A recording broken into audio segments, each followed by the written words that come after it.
সরাসরি বর্ণদিন লঞ্চ ঘাট দেখতেছেন লাইভ। তো এই মুহূর্তে ঘাটে রয়েছে এমবি গাজী সালাউদ্দিন এই লঞ্চটি আজকে বিকাল 5টায় বর্ণদিন থেকে ঢাকা যাবে।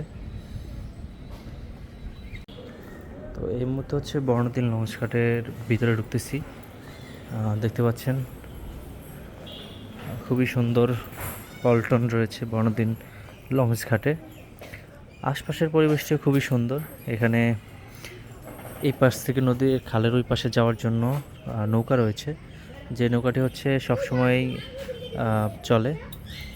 এই পাশে রয়েছে উপজেলা প্রশাসনের স্পিড বোট, যেটা বিভিন্ন অভিযানে ব্যবহার করা হয় আপনারা জানেন। আর তারপরে রয়েছে ঘাটে বাঁধা বর্ণদিনের লঞ্চ, যেই লঞ্চগুলো ডেইলি একবার করে চলাচল করে এবং প্রতি দৈনিক হচ্ছে একটি করে লঞ্চ এই বর্ণদিন থেকে ঢাকা যায়। তো আজকে গাজী সালাউদ্দিন এই লঞ্চটি রয়েছে এই ঘাটে।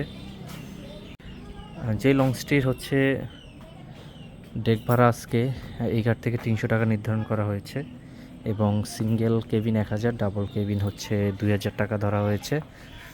আর এই পাশটাতে যেই ব্রিজটি দেখতে পাচ্ছেন, এই ব্রিজটি হলো বর্ণদিন টু লালমোহন বা দেবীরচর যাওয়ার যে ব্রিজ, সেই ব্রিজ। তো আমি আবার লঞ্চের কথায় আসি। এই লঞ্চটিতে ফ্যামিলি কেবিন রয়েছে, এসি, নন এসি এই ধরনের কেবিন রয়েছে। তো আপনারা চাইলে এখান দিয়ে ঢাকা যেতে পারেন।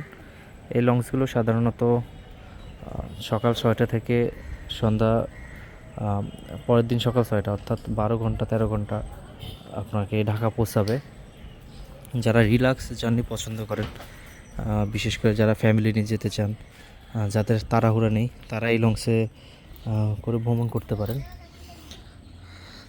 কারণ লঞ্চটি অনেকটা লেট করে ঢাকা সদরঘাটে পৌঁছায়, সো আপনারা সেই অনুপাতে যাবেন। আর এটা হচ্ছে আমাদের সেই বর্ণদিনের খাল, বর্ণদিনের যেই লঞ্চ ঘাট রয়েছে ভিতরে, ছোট লঞ্চ ঘাট, সেই লঞ্চ ঘাটে যাওয়ার রাস্তা হলো এটি। আর এই পাশে হলো এটা বর্ণদিনের চারপাশের পরিবেশ। তো এই ছিল আর কি ভিডিও।